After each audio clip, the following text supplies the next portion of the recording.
తెలుగువారి విశ్వవేదిక టీవీ9 వారధికి స్వాగతం. నేను శ్రీలత. తెలంగాణలో కాంగ్రెస్ ఎన్ని సీట్లను టార్గెట్ చేసింది? రేవంత్ రెడ్డికి ఢిల్లీ పోలీసుల నోటీసులను ఎలా ఎదుర్కోబోతున్నారు? ఓయూలో కరెంట్ కట్ వివాదం కాంగ్రెస్ కు చుట్టుకుంటుందా? ఈ రోజు వారధిలో జాయిన్ అవుతున్నారు టీపీసీసీ అధికార ప్రతినిధి భవానీ రెడ్డి. ఎన్ఆర్ఐలు కాల్ చేయాల్సిన నంబర్స్ 914023490015, 914023490016, వాట్సాప్ వీడియో కాల్ చేయాల్సిన నంబర్స్ 806036036036. నమస్కారం భవానీ గారు.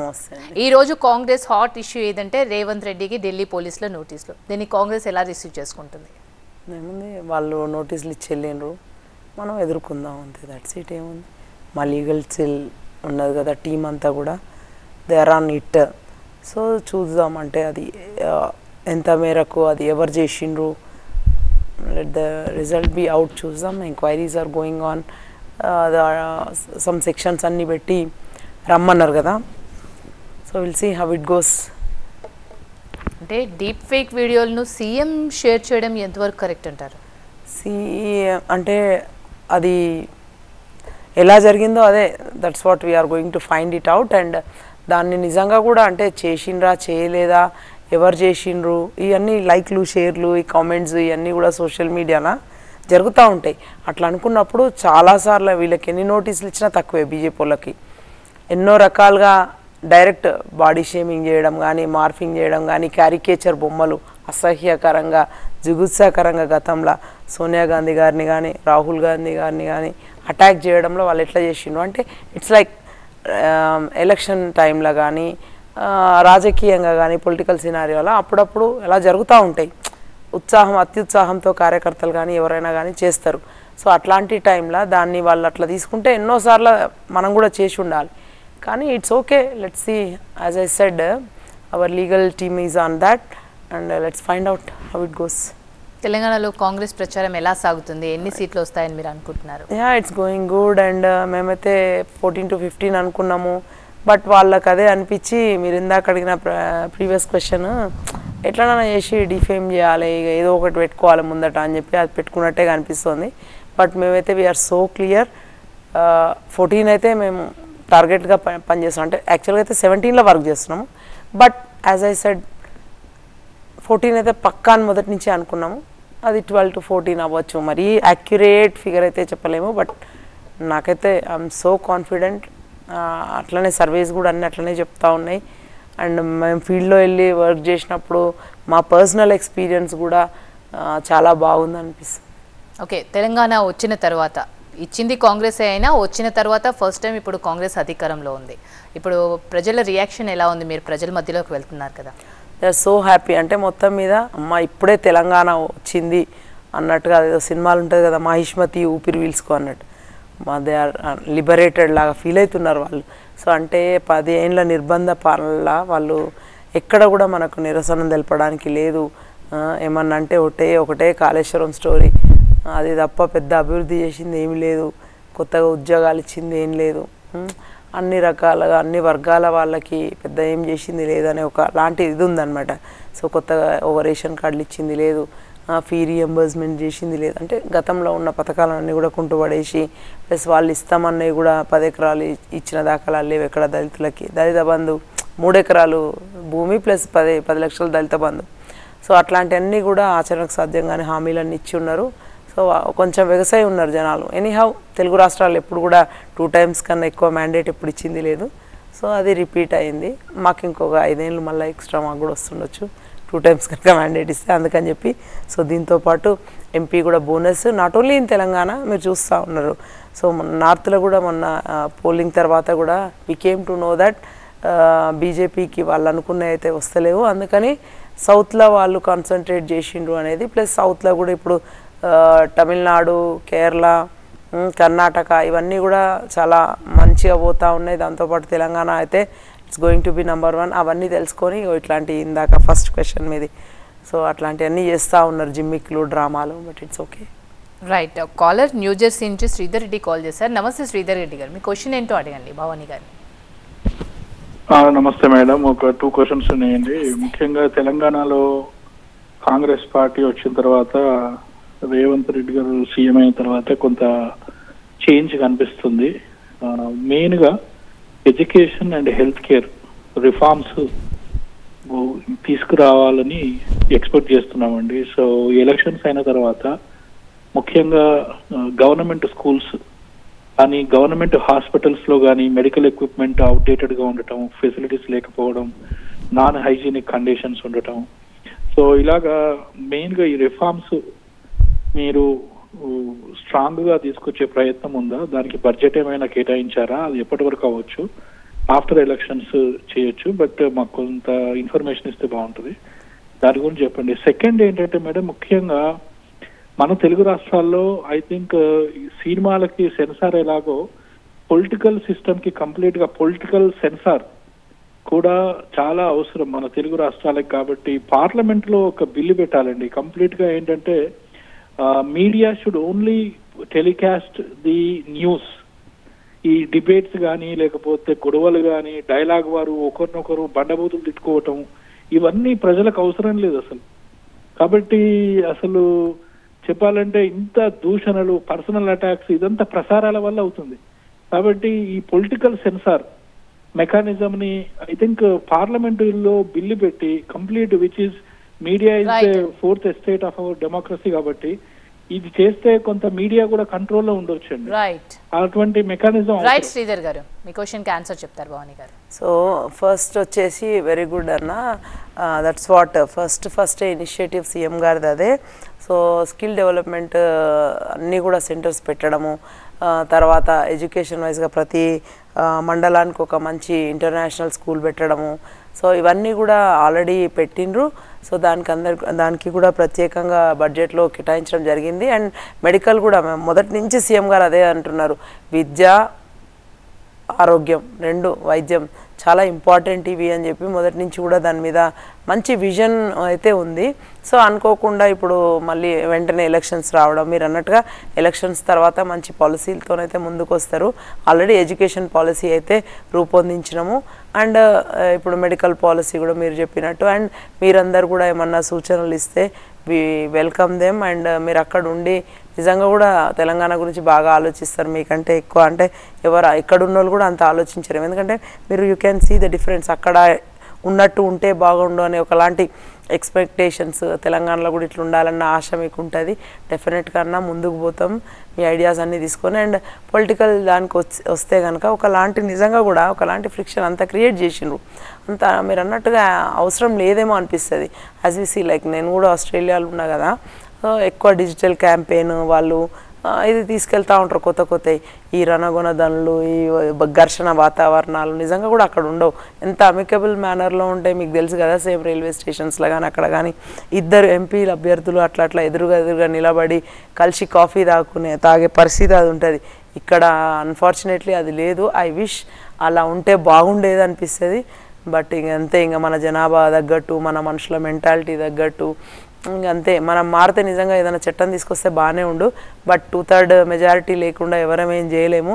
కాంగ్రెస్కి అట్లా ఇస్తే కనుక, మెజారిటీ వస్తే కనుక ఇది బాగుంది, చక్కటి ఐడియా. అసలు మీరు చూస్తున్నారు నిజంగా కూడా టూ మెనీ ఆ ఫ్లెక్సీస్ అవన్నీ పెట్టి ఘోరం గోల నిజంగా అన్న శ్రీధర్ రెడ్డి అన్న వండర్ఫుల్. ఇది మంచి ఐడియాస్ ఇట్లనే ముందుకు రండి, మీరు ఇస్తూ ఉండి నేను రేవంత్ అన్నకు చేరవేస్తూ ఉంటా. హోప్ అన్న is also watching now. So thank you. Bhavani గారు, కొత్తగూడెంలో బీజేపీ జాతీయ అధ్యక్షుడు జేపీ నడ్డా మాట్లాడుతూ 100 ఏళ్ల నాటి రామ మందిరం కట్టాము, పేదలకు ఇళ్ళు ఇచ్చాము, 4 కోట్ల మందికి ఇల్లు కట్టించాము, 3 కోట్లు ఇంకా ఇల్లు కట్టిస్తున్నాము, ఆయుష్మాన్ భారత్, ఇవన్నీ కూడా మోదీ హయాంలో జరిగిన అభివృద్ధి అని చెప్పేసి వాళ్ళు చెప్తున్నారు. కాంగ్రెస్ ఏం చేస్తుందని మీరు వాళ్ళు ఓటేయాలంటే మీరు ఏం చెప్తారు? అదే మంచిగా చెప్తారు వాళ్ళు. ఇట్లాంటివన్నీ స్టోరీస్ వాళ్ళు చేసింది ఏం లేదని చెప్తాం మేము. 10 సంవత్సరాలల్లా ఒక 300 సీట్లతోని వాళ్ళు ఇష్టారీతిన ఇష్టం వచ్చినట్టు, అంటే ఒక పటేల్ విగ్రహం, ఒక రామ మందిరం, 370, ట్రిపుల్ తలాక్, ఇంకా చెప్పుకుంటూ పోతే అనేకం ఉన్నాయి, డిమానిటైజేషన్, జిఎస్టీ, ఇవి ఎప్పుడు కూడా రోటీ కప్డా మకాన్ వీటితో రావు. ఇవన్నీ కూడా ఎమోషన్స్ అంటారు వాటి. సో ఎమోషనల్గా ఒకలాంటి మైండ్ గేమ్ తప్ప వాళ్ళు చేసింది ఏం లేదని చెప్తాం మేము. అవన్నీ ఆయుష్మాన్ భారత్ వాళ్ళు అంటున్నాయి అన్నీ కూడా అనుకున్నారు చేద్దామని, అన్ఫార్చునేట్లీ చేయలేకపోయినారు. సో నిరుద్యోగం చూస్తే ఇవాళ 42%. అంటే అంత యువత మొత్తము ఉపాధి లేక, ఉద్యోగ అవకాశాలు లేక నిర్వీర్యం అవుతూ ఉంటే ఒక ఉపాధి కల్పిస్తామని, లేకపోతే అభివృద్ధి పనులు చేస్తామని, సంక్షేమానికి ఇది చేస్తామని, రైతులకో మహిళలకో యువతకో ఇది చేస్తాం, వృద్ధులకో ఏదైనా చేస్తామని అట్లాంటివి రాకుండా ఇంతసేపు ఎమోషన్స్తోనే యాజ్ ఐ సెడ్ ఇవన్నిటితోని వాళ్ళు గాలయాపన చేస్తూ ఉన్నారు. సో అంతకన్నా వీ డోంట్ ఎక్స్పెక్ట్ ఎనీథింగ్. ఆ హేట్రెడ్ స్పీచెస్ అవన్నీ, ఆ అభూత కల్పనలు, జన్ధన్ ఖాతాలు ఓపెన్ చేసి దందన్ 15 లక్షలు వేస్తామనుడు, ఇవన్నీ కూడా వాళ్ళు చెప్పిండ్రు అంతే. బట్ అన్ఫార్చునేట్లీ చేసి ఉంటే బాగుండేది. మన దగ్గర వాళ్ళు చెప్పినట్టుగా మన దగ్గర ఎన్ని ఇల్లులు కట్టిండ్రు తీస్తే, లెక్కలు తీస్తే వాళ్ళు 24 లక్షలు 25 లక్షలు అని చెప్పుడు అది ఓన్లీ పేపర్కే పరిమితం. సో అక్కడ వాళ్ళు అట్లనే ఉన్నారు, ఇక్కడ వాళ్ళ అనుంగు సోదరులు బీఆర్ఎస్ వాళ్ళు కూడా అట్లనే ఉన్నారు. సో జనాలకు తెలియదు ఏంటి, కొత్తగూడెం అనేది మంచి రెడ్ బెల్ట్ ఏరియా, చాలా చైతన్యవంతమైన ప్రాంతం అది. గతంలో మొత్తం కూడా రాష్ట్రంలో బీఆర్ఎస్ వస్తే అక్కడ మాత్రం మొత్తం కాంగ్రెస్కి అట్లా. సో బీఆర్ఎస్ వాళ్ళు బీజేపీ వాళ్ళు అక్కడ పోయి వాళ్ళకి స్థానమే లేదు అక్కడ, అంతా 1000-2000 ఓట్ల అది అక్కడ. సో వాళ్ళందరూ ఇంకా చాలా మంచి మేధావులు, మీరు అక్కడ పోయి నడ్డా గారు అనవసరంగా టైం వేస్ట్ చేసుకున్నారు అని మేమే అనుకున్నాం మొన్న. ఓకే, కాలర్ రవీందర్ సౌదీ నుంచి కాల్ చేశారు. రవీందర్ గారు నమస్తే అండి, మీ క్వశ్చన్ ఏంటో అడిగండి. నమస్తే అండి. నమస్తే అమ్మా భవాని గారు. అన్నా అదే ఇప్పుడు మీరు ఇప్పుడే చెప్పారు కదా, మీరు 2/3 మెజారిటీ వస్తే బాగుంటది, అది చేస్తాం ఇది చేస్తాం అని.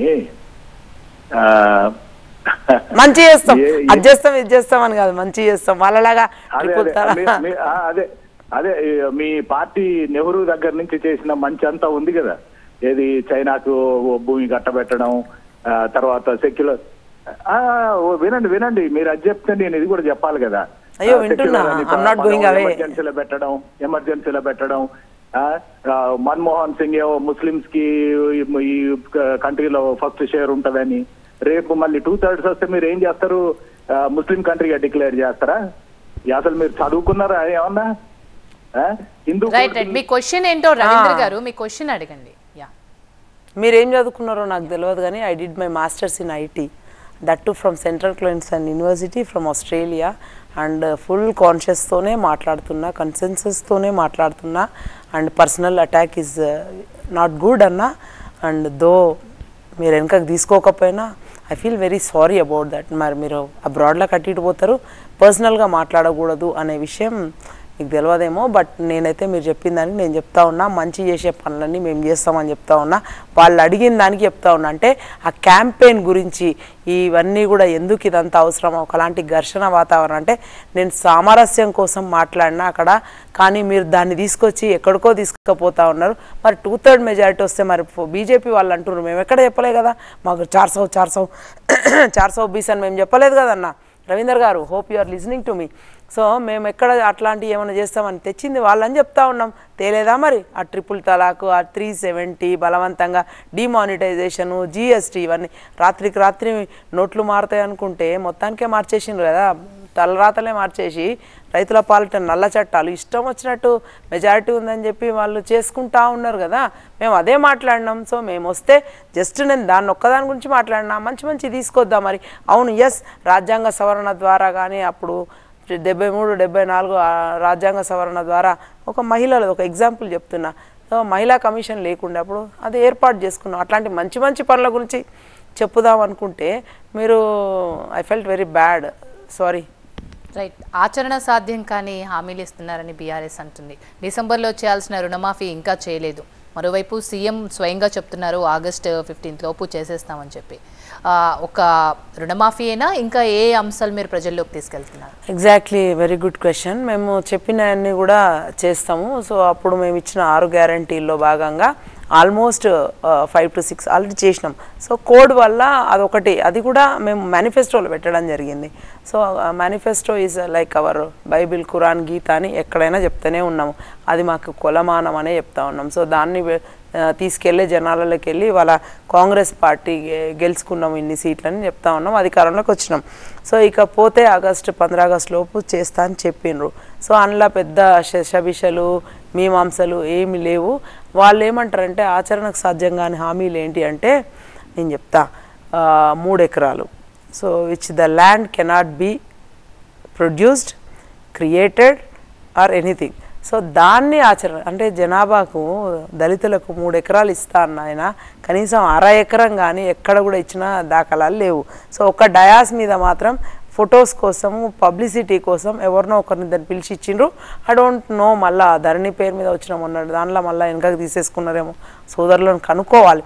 సో దాన్ని ఆచరణకు సాధ్యం కాని హామీ అంటారు. ప్లస్ దళితులకు ఒక్కొక్కరికి దళిత బంధు, తర్వాత బీసీ బంధు అట్లాంటివన్నీ 10 లక్షలతో ఇస్తానుడు, అది దాన్ని ఆచరణకు సాధ్యం కాని హామీ అంటారు. కేజీ నుంచి పీజీ వరకు ప్రతి ఒక్కరికి కూడా ఉచిత నిర్బంధ విద్య అన్నారు చూడండి, దాన్ని ఆచరణకు సాధ్యం కాని హామీలు అంటారు. బట్ మేము చేసి చూపించినాం కదా, మహిళలకు ఉచిత ప్రయాణం అన్నం చేపించినాం. 40 కోట్ల పైచిలకు మహిళలు ఇవాళ ఆర్టీసీలో ఫ్రీగా తిరుగుతున్నారు. తర్వాత 200 యూనిట్ల వరకు కరెంట్ ఫ్రీ అన్నము అది చేసి చూపిస్తున్నాం. సిలిండర్ 500కు వాళ్ళు బీజేపీ హయాంలో ఇక్కడి నుంచి ఎక్కడికి తీసుకెళ్ళిండ్రు. గతంలో కాంగ్రెస్లో 400 ఉన్న సిలిండర్ 1200కి తీసుకెళ్తే మేము 500కి తెచ్చి చూపించినాం. దాన్ని హామీ చేస్తున్న అమలు అంటారు. సో అట్లాంటివి పెట్టుకొని ఇక వాళ్ళు ఇష్టం వచ్చినట్టు మాట్లాడితే వాళ్ళకే వదిలేస్తున్నాం ఆ విఘ్నతకి. సో 2 సార్లు కూడా మేనిఫెస్టోని పట్టించుకోకుండా, మొదటిసారి అయితే మేనిఫెస్టో చాలా 100 పేజీల మేనిఫెస్టో చాలా పెద్దగా ఉండే. అన్ఫార్చునేట్లీ కర్మ మేము కూడా అందులో ఉన్నాము భాగం సమ్ అదర్ ఫోరమ్స్ నుంచి. సో మేము చెప్పినవన్నీ కూడా పెట్టిండ్రు, కానీ ఒక్కటి కూడా వాళ్ళ ఇందాక సోదరుడు రవీందర్ గారు కాల్ చేసిండ్రు కదా అక్కడి నుంచి. సో ఆయన వాళ్ళ దాని గురించి వాళ్ళ సంక్షేమం గురించి చాలా పెట్టిండ్రు అప్పుడు కేసీఆర్ గారు, కానీ ఒక్కటి కూడా ఏమీ చేయలేదన్నమాట. మిడిల్ ఈస్ట్ కోసం అనో ఎన్ఆర్ఐస్ కోసం అనో ఇప్పుడు అందరు చూస్తూ ఉన్నారు మన కాలర్స్ అందరు కూడా. సో దే పెస్టెడ్ లైక్ ఎనీథింగ్ అప్పుడు, అంటే కొత్తగా అప్పుడే తెలంగాణ కోసం అని కొట్లాడి తెచ్చుకుంటే ఇట్లా వస్తుందని చాలా ఆశలతో ఉండే, వాళ్ళు ఏం చేయలేదు. దాన్ని ఆచరణకు సాధ్యం కాని హామీలు అంటారు. రెండోసారి అయితే మేనిఫెస్టో లేకుండా ఓన్లీ ఎమోషన్స్తోనే వెళ్ళిపోయాను. కాంగ్రెస్ అట్లా కాదు, గతంలో కూడా ఏవైతే చెప్పినామో అవన్నీ చేసినాము. సో ఉచిత కరెంటు కానీ, తర్వాత లోన్ వేవింగ్ కానీ అవన్నీ కూడా కాంగ్రెస్సే చేసింది. ఫీ రియంబర్స్మెంట్ ఇచ్చినాం. సో ఇవన్నీ తెచ్చి ఆరోగ్యశ్రీ ఇవన్నీ కూడా మంచి మంచి schemes, welfare and developmental both the schemes are. అట్లా చూస్తే ఏ సెక్టర్ని చూసినా కూడా బాగుండే. సో ఇప్పుడు కూడా అదే స్ఫూర్తితోని అదే బాటల అట్లనే వెళ్తున్నారు మన గౌరవ ముఖ్యమంత్రి గారు. సో యాజ్ ఈ సెడ్ ఎట్లా మళ్ళీ నెక్స్ట్ క్వశ్చన్ కూడా వస్తుంది హౌ అని. So when, where, how, what, it should be there questioning. మరో కాలర్ ప్రవీణ్ కతార్ నుంచి కాల్ చేశారు. ప్రవీణ్ గారు నమస్తే అండి. నమస్కారం అండి. భవాని గారు నమస్కారం అండి. నమస్తే. నాకు 2-3 చిన్న క్వశ్చన్స్ అండి. మన రేవంత్ రెడ్డి గారు కాంగ్రెస్ వాళ్ళు మన కోచ్ ఫ్యాక్టరీ ఇవ్వట్లేదు, నరేంద్ర మోడీ కోచ్ ఫ్యాక్టరీ ఇవ్వట్లేదు. ఈ కోచ్ ఫ్యాక్టరీ అనేది 10 సంవత్సరాల నుంచే డెవలప్ అయిందా, లేకపోతే బీరి నరసింహారావు అప్పటి నుంచి, ఇందిరాగాంధీ అప్పటి నుంచి ఈ కోచ్ ఫ్యాక్టరీ ఉందా? అది మీకు ఐడియా ఉండొచ్చు బహుశా. నేను వరంగల్ నుంచే, కానీ కోచ్ ఫ్యాక్టరీ అనేది నా చిన్నప్పటి నుంచి నేను వింటున్నాను. అది ఇందిరాగాంధీ ఇవ్వాలనుకుంటే అప్పుడే ఇవ్వచ్చు, అది ఎవరికి అది ఇవ్వలేదు వాళ్ళు. అదొక క్వశ్చన్. ఎందుకు ఇప్పుడు మళ్ళీ కోచ్ ఫ్యాక్టరీ అనేది ఎందుకు వచ్చింది అనేది మళ్ళీ ఒక క్వశ్చన్. ఎందుకు వచ్చింది అంటే మనకు అలాట్ అయినాక మళ్ళీ పోయింది పక్క రాష్ట్రం కానీ అంతే. సో 1 మినిట్ అండి. మళ్ళీ కాంగ్రెస్ వాళ్ళు రాగానే కోచ్ ఫ్యాక్టరీ ఇమీడియట్ గా కాచిపెట్టు కోచ్ ఫ్యాక్టరీ ఇస్తారా? సెకండ్ క్వశ్చన్ ఏంటంటే ఆర్టికల్ 370 వల్ల కంట్రీకి ఏం లాస్ అవుతుంది అని చెప్తారా? దెన్ థర్డ్ క్వశ్చన్, ట్రిపుల్ తలాక్ వల్ల ఎవరికి నష్టం? ఈ 3 అండి నా క్వశ్చన్. దానివల్ల ఎవరికి లాభం కూడా లేదు. Let's not talk about that. First question బాగుంది. కోచ్ గురించి అయితే మేము రైల్వే కోచ్ గురించి ప్లస్ విభజన చట్టంలో ఉన్న హామీలు అన్నింటి గురించి కూడా మేము పర్టికులర్గా we're so particular about that. And లేటెస్ట్గా మా మేనిఫెస్టోలో, లోకల్ మేనిఫెస్టో, జాతీయ మేనిఫెస్టో కంటే కూడా లోకల్ మేనిఫెస్టోలో ఇవన్నీ పెట్టడం జరిగింది. అండ్ డోర్ టు డోర్ అవే తీసుకెళ్తా ఉన్నాం. తెలంగాణలో ఎంపీ సీట్లు అత్యధికంగా గెలిచి కాంగ్రెస్ పార్టీ అధికారంలోకి వస్తే కేంద్రంలో మేము చేద్దామనుకునే అన్నీ కూడా మేము చెప్తా ఉన్నాం. We're so clear about that. అందులో ఒకటి కాజీపేట్ రైల్ కోచ్ ఒకటి, అదొకటి. తర్వాత బయ్యారం ఉక్కు గనులు ఒకటి, అదొకటి. తర్వాత అక్కడికి వెళ్ళిన రాముడి మాన్యాలు ఏవైతే అవతల 5 గ్రామాలలోకి వెళ్ళిపోయినాయో, ఆ మండలాలలో 7 మండలాలలోకి వెళ్ళిపోయినాయో అవన్నీ కూడా ఆ గ్రామాలు మళ్ళీ తెలంగాణ. అంటే టెంపుల్ మనకుంది, గుడి మొత్తం ఆదాయం అవతల సైడ్ ఉంది. సో అవన్నీ కూడా వెనుకకు తీసుకొస్తామని, ప్లస్ విద్యార్థులు ఎవరైతే ఉన్నారో వాళ్ళందరికీ కూడా విద్యా భరోసా కింద మంచిగా కల్పిస్తామని చెప్పి, మహిళలకు కూడా కేంద్ర ప్రభుత్వ ఉద్యోగాలలో 50% అట్లా, అది ఇంకా హక్కుల మైత్రి కింద చాలా ఉన్నాయి. సో ఆ వాటితో పాటు local manifesto as I said and national manifesto చాలా బాగా ఉన్నాయి. ఇవన్నీ కూడా యాజ్ ఐ సెడ్ మళ్ళా both development and welfare. So దానివల్ల సెల్ఫ్ సస్టైనిటీ పెరిగి ఎవరికి వాళ్ళు కూడా మంచిగా సఫిషియన్సీ పెరిగి సెల్ఫ్ సఫిషియన్సీ పెరిగి ఆర్థికంగా బాగవుతారు అనే దాంతోనే నిపుణులందరూ కలిసి ఆర్థికవేత్తలందరూ కలిసి కూర్చొని ప్రొఫెసర్స్ మంచి మన దగ్గర ఉన్న ప్రొఫెసర్స్ అందరూ కూడా అందులో పాల్పంచుకున్నారు. ఐడియాస్ అందరి దగ్గర తీసుకున్నాం. ప్రొఫెసర్ కోదండరామ్ గారు కానీ, హరగోపాల్ గారు కానీ, దానయ్య గారు కానీ అందరూ కూర్చొని మన దానికి శ్రీధర్ బాబు గారు కానీ వీళ్ళందరూ కానీ కూర్చొని తయారు చేసిన మేనిఫెస్టో మళ్ళా చెప్తా ఉన్నాము. అదే మాకు శ్రీరామ రక్ష మేనిఫెస్టోకు లోబడి పనిచేస్తామని. రైట్, మరో కాలర్ కృష్ణ చికాగో నుంచి కాల్ చేశారు. కృష్ణ గారు మీ క్వశ్చన్ ఏంటో అడిగి. Good afternoon madam. Madam good afternoon అండి. I'm big fan of National Congress madam. అంటే ప్రస్తుతం ఉన్న కాంగ్రెస్ ని నేను అంతగా సపోర్ట్ చేయలేకపోవచ్చు. నేను లాస్ట్ 30 years నుంచి నాకు న్యూస్ పేపర్ కానీ కాంగ్రెస్ పార్టీ మీద పూర్తిగా భారతదేశానికి ఏమీ చేయలేదు అని అంటే నవ్వుస్తూ ఉంటుంది మేడం. భారతదేశంలో ఉన్న ఇన్స్టిట్యూషన్స్ కానీ, డ్యామ్స్ కానీ, రైల్వే స్టేషన్స్ కానీ, ఎయిర్పోర్ట్స్ కానీ, కాంగ్రెస్ కాశ్మీర్ నుంచి కన్యాకుమారి దాకా వేసిన రోడ్లు కానీ అసలు ఎవరు వేసారో నాకు ఇన్ఫ్రాస్ట్రక్చర్ డెవలప్మెంట్ అనేది నాకేం అర్థం కాదు మేడం.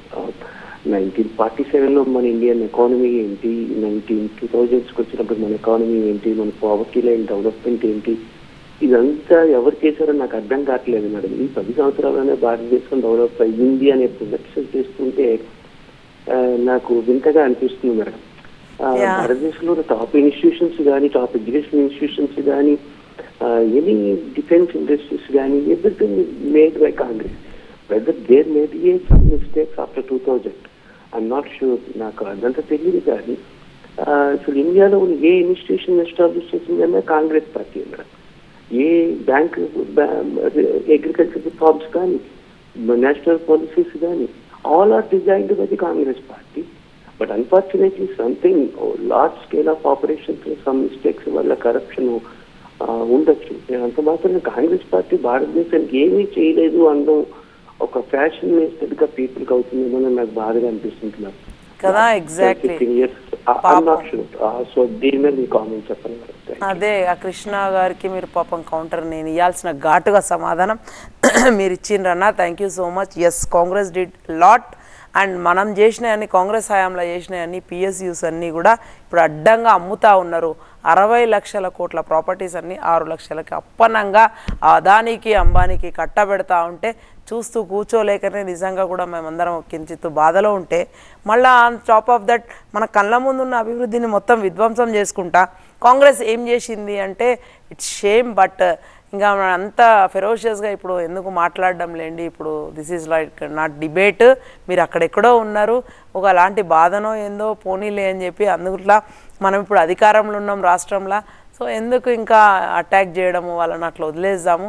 రాబోయే రోజులన్నీ మంచి కాంగ్రెస్కే వస్తాయని, ఇంకా మంచి మంచి సంస్థలు అంతెందుకు అక్కడెక్కడో కంటే కూడా మన దగ్గర చూసుకుంటే కూడా అప్పుడు మనము నెలకొల్పిన సంస్థలే తప్ప కొత్తగా ఒక బిహెచ్ఎల్ తరహాలనో, బీడీఎల్ తరహాలనో ఒక పెద్ద కంపెనీ తెచ్చి లక్షల మందికి ఉపాధి ఇచ్చిన దాఖలాలు ఈ బీజేపీ ప్రభుత్వంలో లేవు, రావు, ఉండబోవు కూడా. వాళ్ళు వస్తే ఎంతసేపు మళ్ళీ ఇదే ఉన్నాయి, అమ్మాలి, ఏం చేద్దామంటే అప్పులు తెద్దాం. 6 లక్షల కోట్లు ఉన్నది, 60 లక్షల కోట్లకు అప్పులు పోతాయి అక్కడ. ఇక్కడ అట్లనే అవుతుంది, అప్పులు తెద్దాం. అప్పు ఎట్లా తెరుదామంటే గట్నే వడ్డీలు కట్టుకుంటూ మొత్తం సర్వనాశనం చేద్దాము, కొత్తగా ఉద్యోగాలు ఇవ్వద్దు, అదే ఎమోషన్స్ మీద క్యారీ చేద్దామని 10 ఏళ్ళు అదే చేసిండ్రు. అదే కాలయాపన.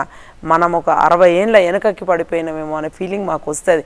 దో మేమంతా ఆయనలాగా వయసులో పెద్దోళ్ళం కాదు కావచ్చు, బట్ ఇంకా ఎందుకనే వదిలేసిన.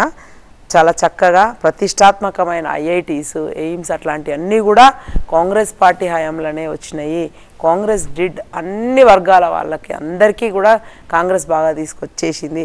అంతెందుకు రైతుల గురించి కూడా స్వామినాథన్ కమిషన్లో చెప్పిన అన్నీ కూడా తూచా తప్పకుండా పాటి ఒక్క బీజేపీ వచ్చిన తర్వాత ఒక్కటంటే ఒకటి చేయలేదు, కనీసంగా మద్దతు ధర ఇవ్వలేకపోయినరు. సో అట్లాంటి వాటిని ఇంకా డన్. సీఎం రేవంత్ రెడ్డి గారు ప్రతిసారి చెప్తున్న మాట ఏంటంటే 16,000 కోట్ల మిగులు బడ్జెట్గా ఉన్న తెలంగాణని 7 లక్షల కోట్ల అప్పుగా మార్చారంటున్నారు. మరి ఇంత అప్పుని మీరు దీన్ని ఎలా తీర్చబోతున్నారు? అలాగే మీరు ప్రకటించిన 6 గ్యారెంటీలను ఎలా అమలు చేయబోతున్నారు? Again very good question. అప్పు చేసినప్పుడు ఏం చేయాలంటే కనీసం అభివృద్ధి రకంగా మనకు కనిపించాలి. అట్లీస్ట్ 1 లక్ష కోట్ల అప్పు చేసినామంటే ఒక 10 కంపెనీలు వచ్చినాయి, 10 ఏమన్నా ప్రొడక్టివిటీ సెంటర్స్ చేసినాము, దాంట్లో ప్రొడక్షన్ చేసి ఆ ప్రోడక్ట్ తయారు చేసి మన జిఎస్డిపి ఇంత పెరిగింది, జీడిపికి వి కాంట్రిబ్యూటెడ్ దిస్ మచ్ అని చెప్పి సంపదన సృష్టిని చూపించాలి. ఎట్లా సృష్టించాము దాంట్లో ఏం లేదు అసలు. అవి ఎక్కడ పోయినా తెలియదు, మళ్ళీ అప్పులుగానే మిగిలినాయి, అప్పులు తెచ్చిన అప్పులుగానే ఉన్నాయి. సో అట్లా అదే అనమాట. సో రేవంత్ రెడ్డి గారు చెప్పినట్టు డెఫినెట్గా మేము ఇచ్చిన హామీలు అయితే తను చెప్తా ఉన్నారు, చక్కటి విశ్లేషణ. 500 కోట్ల నుంచి 600 కోట్లకు మనకు నెలకి ఇట్లా ఆదాయం పెరుగుతూ వస్తుంది. అంటే మారుతున్న సీజన్ బట్టి పెరుగుతూ ఉంటుంది. సో వాటితోని మనం ఇచ్చిన హామీలను ఆల్మోస్ట్ నెరవేర్చవచ్చు. కొత్తగా అదనంగా ఏమన్నా అప్పులు తెచ్చినా కూడా సంపద పెరుగుతోంది కాబట్టి 60 నెలల్లో తీర్పొచ్చు అనే మొత్తం ఈక్వేషన్స్ అండ్ మ్యాథ్తో సహా చెప్పడం జరిగింది. That's very true. So we have to talk in numbers only కదా ఇప్పుడు ప్రస్తుతానికి. సో అవన్నీ కూడా సాధ్యమే. సో మనం అది యాజ్ ఐ సెడ్ అగైన్ ఆచరణకు సాధ్యం కానీ హామీలు ఇవ్వలేదు కాబట్టి these are all like commander వచ్చే బడ్జెట్లో కూడా పెడతాం దాని మీద. సో అదైతే వీఆర్ సో క్లియర్, మేము ఖచ్చితంగా చేసి తీరుతామని. అండ్ కాళేశ్వరం అగైన్ పెద్ద డిజాస్టర్ అయింది, అన్ని తెచ్చి కూడా దాని మీద మనం ఏం సంపాదించలేకపోయినాం, కొత్తగా డబ్బులైతే ఏం కోల్పోవడం తప్ప చేసింది ఏం లేదు, అదనంగా 1 ఎకరం కూడా పారింది ఏం లేదు. సో ఇదంతా నడుస్తూ ఉంది. కానీ మళ్ళీ యాజ్ ఐ సెడ్ అగైన్ మళ్ళీ ఎందుకు ఊకే పాపం వీళ్ళంతా ఎన్ఆర్ఐస్ కదా, మన లోకల్ ఛానల్స్ ఇట్లా వాచింగ్ లోకల్ డిబేట్స్ అంటే it would have been very different. నేను అంతే ధీటుగా మాట్లాడేదాన్ని. ఓకే, తెలంగాణలో 12 సీట్లని మీరు అంటున్నారు, కానీ బీఆర్ఎస్ మాత్రం కాంగ్రెస్కు 1 సీట్ కూడా రాదంటున్నారు. 12 సీట్లని మీరు అంటున్నారు, 14 అని మేము అన్నాము. బట్ బీఆర్ఎస్ వాళ్ళు వాళ్ళకే వదిలేస్తూ ఉన్నాం. మొన్న కూడా అట్లనే 3వసారి ముచ్చటగా అధికారంలోకి వస్తామన్నారు, ఏం జరిగిందో చూసినాము. తర్వాత 100 అన్నారు, ఏం జరిగిందో కూడా చూసినాం, 39కి పరిమితమైనరు. వాళ్ళు ఇట్లాంటి కామెంట్స్ చేసే బదులు ప్రతిపక్ష హోదాలో ఉన్నప్పుడు చాలా మంచి సలహాలు సూచనలు ప్రభుత్వానికి ఇస్తూ ప్రజల పక్షాన నిలిచి వాళ్ళ సమస్యలు ఏమన్నా ఉంటే వాటి మీద పోరాటం చేస్తే చాలా బాగుంటుంది. మేము వాళ్ళకి సలహా ఇస్తూ ఉన్నాం. ఓకే, మీరు ఇప్పుడు ఓయూలో కరెంటు కోతలు ఉన్నాయి, యూనివర్సిటీ ఖాళీ చేయాలి అని అంటున్నారు, నిజమేనా? ప్రభుత్వం ఎలాంటి చర్యలు తీసుకున్నారు? ఎప్పుడైనా సరే ఉద్యమాల గడ్డ అండ్ మళ్ళీ చదువుకు మేము పెద్దపీట ఇస్తామని చెప్తూ అక్కడున్న పేద విద్యార్థులు అండ్ మెరిటోరియర్స్ అంతా కూడా అట్లాంటి స్టూడెంట్స్ వాళ్ళందరూ స్కాలర్స్ ఉండే చోట్ల ఏ ప్రభుత్వాలు చెప్పవు కరెంటు కట్ అవుతుంది మీరు ఖాళీ చేయండి అని. అన్నీ ఇట్లాంటి అభాండాలు వేసి ఎలక్షన్ ఇంకా 10 రోజులు ఉంది కదా, సో అప్పటి వరకు ఇంకా ఎక్కువ ఫ్రిక్షన్ క్రియేట్ చేసి వాళ్ళు ఏదో పబ్బం గడుపుకుందాం అనుకుంటా ఉన్నారు. అట్లా ఎవ్వరూ చేయరు. ఏ ప్రభుత్వం అయినా సరే విద్యార్థులకు అండగా నిలబడాలి. అండ్ అదే మళ్ళా చెప్తా ఉన్నాం, కాంగ్రెస్ ఇచ్చిన ఫీ రీఎంబర్స్మెంట్ని వీళ్ళు ఆపేసి ఇప్పుడు మొన్నటిదాకా 7-8 వేల కోట్ల బకాయిలు ఉండే. సో అట్లాంటి వాళ్ళు చేస్తారు, అది వాళ్ళకు అలవాటు. అవన్నీ అంటే పేదవాళ్లకు వైద్యంని అన్నింటికి దూరం చేసింది బీఆర్ఎస్. సో ఇప్పుడు కాంగ్రెస్ అదంతా ప్రక్షాళన చేస్తూ ముందుకెళ్తా ఉంది. ఇంకా బెటర్ ఏమన్నా చేయొచ్చా అనే ఆలోచన రేవంత్ రెడ్డి గారికి ఉంటే, ప్రతిపక్షం ఏమో అట్లా మాట్లాడితే రైట్. ఫీజు రియంబర్స్మెంట్ అన్నారు కాబట్టి లాస్ట్ టైం ఇవ్వలేదన్నారు, మరి మీరు ఇస్తే ఎప్పటి నుంచి అమలు చేయబోతున్నారు? ఏ అకాడమిక్ ఇయర్ నుంచి ఫీజు రియంబర్స్మెంట్ ఇస్తారు మీరు? అది తప్పకుండా అమలు చేస్తామని ముందే చెప్పిండ్రు. సో వాళ్ళకందరికీ కూడా మెరుగైన విద్య వైద్యం అన్నప్పుడు ఇవన్నీ వస్తాయి. అసలు చాలా వరకు వాళ్ళ కాలేజెస్ అయితే మూసుకున్నారు, మొత్తం half of the institutions were closed. అదే బాధ అవుతూ ఉంటుంది. కాంగ్రెస్ పార్టీ ఇవన్నీ కూడా టేకప్ చేస్తుంది. ఖచ్చితంగా పిల్లలకు అందరికి కూడా ఇంకా మంచి విద్య అందించాలి, మంచి టెక్నికల్ ఎడ్యుకేషన్ కూడా అందించాలని చూస్తారు. కేసీఆర్ బస్సు యాత్రలో ప్రభుత్వంపై విమర్శలు చేస్తున్నారు, వాటిలో ముఖ్యమైనది రైతు బంధు. మీ ప్రభుత్వం రైతు బంధు ఎందుకు ఆపేసింది? ఇక్కడ ఆపలేదు, 99% చేసినాము. అండ్ వాళ్ళు గత సంవత్సరంతో పోలిస్తే ఎప్పుడో డిసెంబర్లో మొదలుపెట్టి ఏప్రిల్ వరకు ఇస్తా పోయినరు, మేము ఆల్రెడీ ఇచ్చేసినాము. ఆయన ఇక అదే చెప్తా ఉంటారు, అంటే ఇంత 50 ఎకరాలు ఉన్న వాళ్ళకి ఇవ్వలే, 100 ఎకరాలు. సారీ, దే డోంట్ నీడ్, మీరు మీ వెసులుబాటు కోసం పెట్టుకున్నారు అవి. బట్ మేము ఎక్కడ కూడా ఇంకా కట్ ఆఫ్ గురించి ఇంకా విధి విధానాలు రూపొందించలేదు. అంటే అధికారంలోకి రాగానే వెంటనే మళ్ళీ ఎలక్షన్స్, మళ్ళీ కోడ్, సో దాని గురించి ఏం మాట్లాడే పరిస్థితి లేదు. బట్ వన్స్ ఎలక్షన్స్ అయిపోయిన తర్వాత కూర్చొని పాలసీ అయితే రూపొందిస్తారు. సో అది ఏంటిది అనేది అప్డేట్స్ నెక్స్ట్ వస్తాయి. భవానీ రెడ్డి గారు, రైతు బంధుపై ఆంక్షలు పెడతారని బీఆర్ఎస్ నేతలు అంటున్నారు, అది నిజమేనా? ఎక్కడైతే మేమైతే ఎక్కడ అనలేదు. మా ముఖ్యమంత్రి గారు కానీ, మా మంత్రులు కానీ, మా నాయకులు కానీ, ఎక్కడ మా కార్యకర్తలు కానీ పొరపాటున కూడా దాని గురించి అసలు మాట్లాడలేదు. అంత టైం కూడా రాలేదు. వాళ్ళంతలో వాళ్ళు అపోహలు సృష్టించుకుంటే ఏం చేయలేము. 100 ఎకరాలకు మాత్రం రాకపోవచ్చు, అదైతే నేను అనుకోవటం. రాకుంటే బాగుండు అనేది కూడా నా అభిప్రాయం. అదర్ దాన్ దట్ ఎక్కడ కూడా మేమేం చెప్పలేదు దేని గురించి, ఇంకా ఆ టైం రాలేదు. ఓకే, రైతు రుణమాఫీ ఆగస్టు 15 లోపా చేస్తారా, చేయకపోతే రాజీనామా చేస్తానని హరీష్ రావు సవాల్ తీసుకున్నారు. దాన్ని సీఎం కూడా యాక్సెప్ట్ చేశారు. ఎగ్జాక్ట్లీ, ఖచ్చితంగా చేయాల్సిందే అని చెప్పినాం. మాకు కూడా అదే సీఎం గారైనా ఎవరమైనా చెప్పేది, అధికారంలోకి వచ్చిన తర్వాత ప్రజలు నమ్మి ఓటేసి అధికారం ఇచ్చిన తర్వాత మనం ఇంకా మంచి సుస్థిర పాలన అందించి సుదీర్ఘకాలంగా పరిపాలించాలని కోరుకుంటున్నప్పుడు ఖచ్చితంగా చేసి తీరుతాం. ఆగస్టు 15 లోపు చేస్తామని చెప్పినాం. డెఫినెట్గా చేస్తాం. We have to do. Okay, దేశ స్థాయిలో రాహుల్ ప్రధాని కారు అనేది బీజేపీ చాలా గంటాపదంగా చెప్తోంది. వాళ్ళు నిజంగా అంత స్ట్రాంగ్ గా ఉన్నారా దేశవ్యాప్తంగా కూడా? ఎగ్జాక్ట్లీ, నేను ఇందాకనే అసలు యాక్చువల్గా ఆ క్వశ్చన్ ఇప్పుడు ఆన్సర్ చేసి ఉండాల్సింది. చెప్పిన యాజ్ ఐ సెడ్, నార్త్లో వాళ్ళదంతా పడిపోతూ ఉంది. వాళ్ళు అనుకున్నట్టు యూపీలో కూడా వచ్చే పరిస్థితి మెజారిటీ బీజేపీ ఉంది కదా. లేదు, అట్లా ఒకలాంటి హైప్ అంతే. 400 అని అదే వాళ్ళు అట్లా బిల్డ్ చేసుకున్నారు. బట్ అక్కడ ఎక్కడ కూడా వచ్చే పరిస్థితి లేదు. కాంగ్రెస్ ఈసారి అధికారంలోకి రాబోతుంది. అప్పుడు కూడా తెలంగాణలో కూడా మేము ఇట్లా అంటే వాళ్ళు మాకు డబల్ డిజిట్ వస్తుంది, బీజేపీ వాళ్ళు ఏదో వస్తుందో లాస్ట్కి they got limited there. So మేమేమంటున్నామంటే ఈసారి కర్ణాటక బాగుంది, ఇంప్రూవ్ అవుతున్నాము. తెలంగాణ అయితే నంబర్ 1 యాజ్ ఏ సెడ్. తర్వాత కేరళ ఇంప్రూవ్ అవుతుంది, ఎవ్రీవేర్. సో అక్కడైతే ఇంకా వాళ్ళకైతే సౌత్లో వాళ్ళకి స్కోప్ లేదు బీజేపీకి. నార్త్లో కూడా మనం ఈసారి బాగా అయ్యబోతున్నామని చెప్తా ఉన్నాము.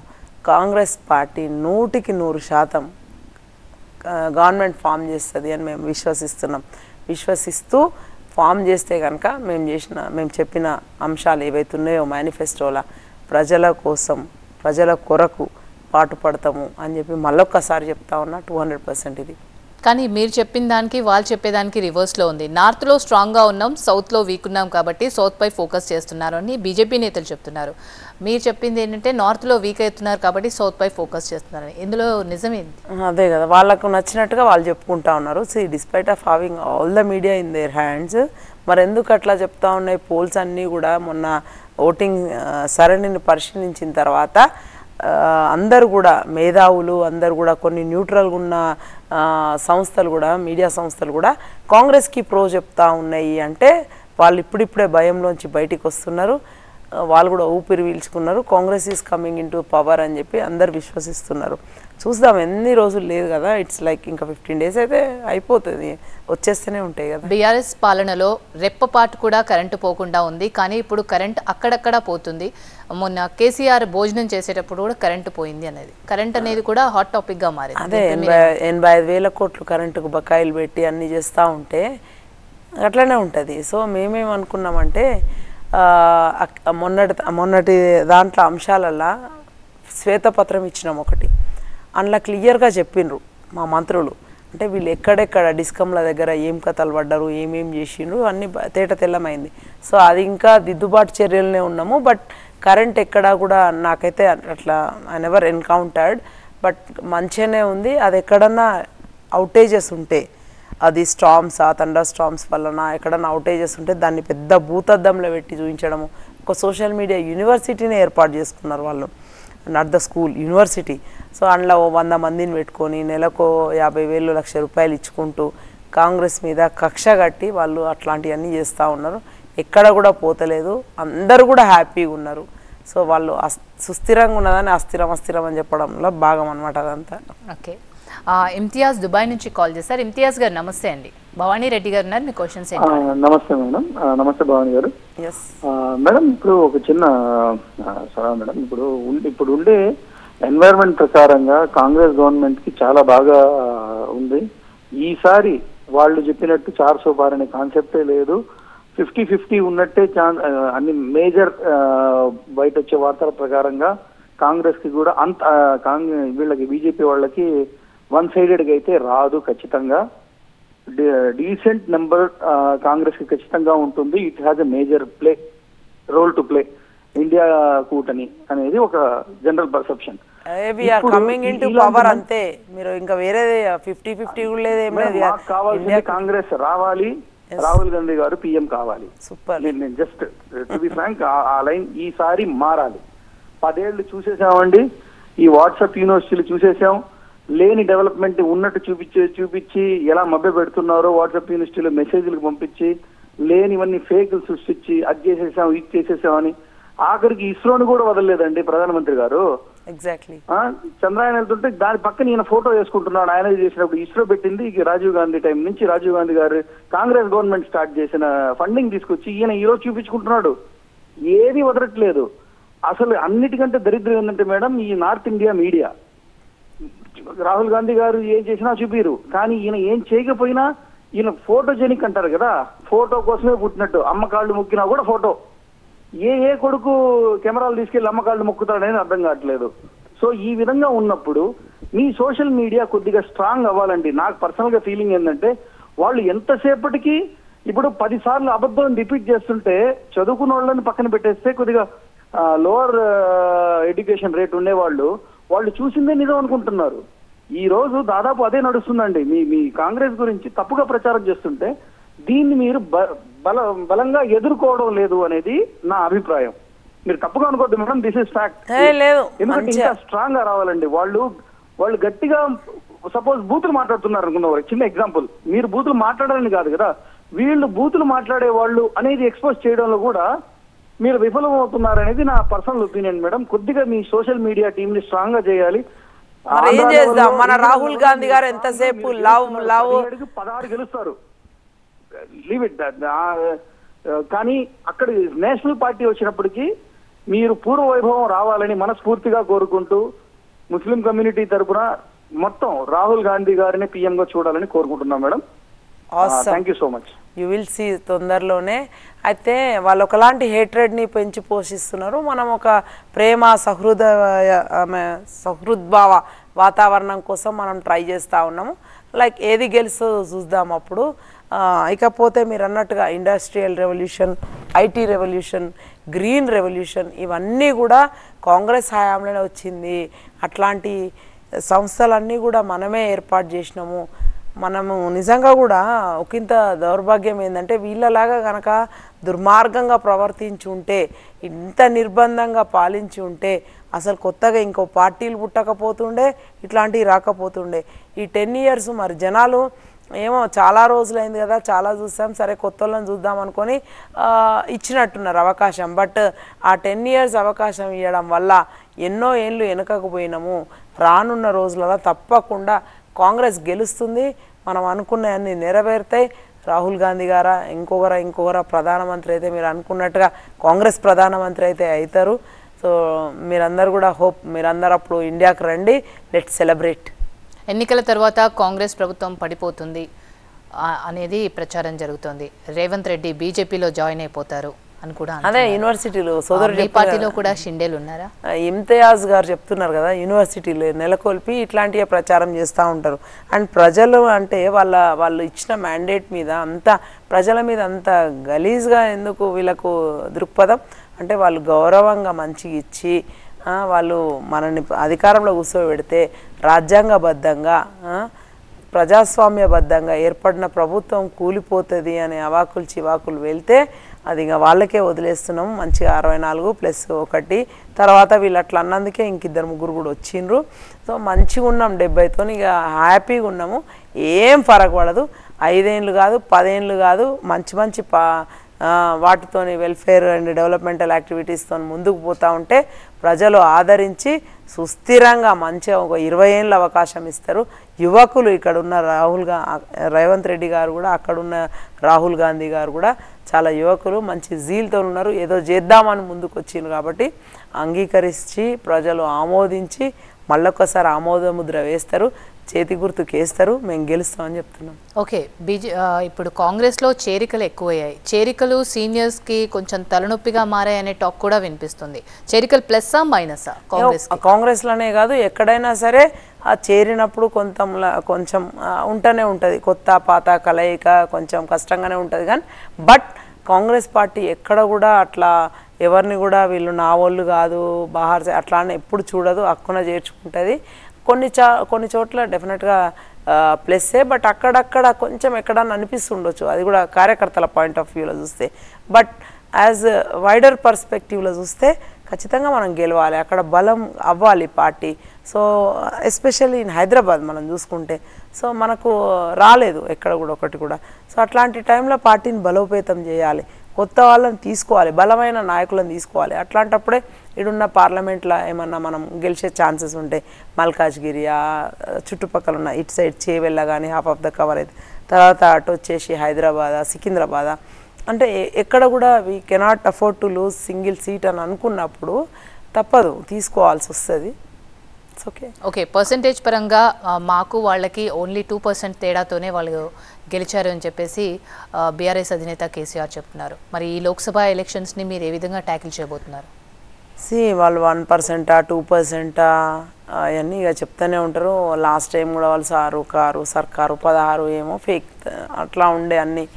ఇక వాళ్ళది అదే చెప్తున్నాం కదా, ఇంకా వాళ్ళ బాధలో ఉన్నారు, మతి భ్రమించి పాపం వదిలేయాలి మనం ఇంకింత బాధ పెట్టి పదే ఫ్యాక్ట్ ఫిగర్స్ అని కాదు, కానీ తర్వాత అప్పుడున్న పరిస్థితి ఇప్పుడు లేదు. ఒకసారి అధికారం కోల్పోయిన తర్వాత ఎంతగా వాళ్ళు దిగజారుడు మాటలు మాట్లాడుకుంటూ ప్రజల దృష్టిలో ఇంకా తగ్గిపోతూ ఉంటే ఇంకా ఏమొస్తాయి చెప్పుండి, వాళ్ళకి ఒక్కటి వచ్చే పరిస్థితి కూడా లేదు ఇక్కడ. సో వాళ్ళు ఇక అట్లా మాట్లాడితే ఇంకేం చేయలేము కదా. ఇప్పుడు మేమే కాదు చూస్తున్నారు, ప్రజలు చూస్తున్నారు, మీకు సర్వేస్ కూడా చెప్తూ ఉంటాయి. ఎక్కడైనా ఒక సీటు గన్షాట్గా మేము గెలుస్తాము అని చెప్పి బీఆర్ఎస్ చెప్పే సీట్ ఏదైనా ఉందా? కనీసం ఎంఐఎం వాళ్ళు ఒకటి చెప్పుకుంటారు, ఆ బీజేపీ వాళ్ళు కూడా ఒకటి చెప్పుకుంటుండొచ్చు, కానీ బీఆర్ఎస్లో అయితే పాపం అది కూడా చెప్పుకునే పరిస్థితి లేదు వాళ్ళు. ఓకే, ఇందాక మన కాలర్ మాట్లాడుతూ అన్నారు ఎడ్యుకేషన్ హెల్త్ గురించి. ప్రతి ఒక్క గవర్నమెంట్ వస్తుంది, ఎడ్యుకేషన్ మేము ప్రొవైడ్ చేస్తామని చెప్తుంది, హెల్త్ కూడా ప్రొవైడ్ చేస్తాం, కానీ బడ్జెట్ అలొకేషన్స్లో చూస్తే ఎడ్యుకేషన్ కానీ హెల్త్ కానీ 2%, 3% మించి దాటట్లేదు. కాంగ్రెస్ ప్రభుత్వం ఏదైనా స్పెషల్ కేర్ ఏమైనా తీసుకోబోతుందా?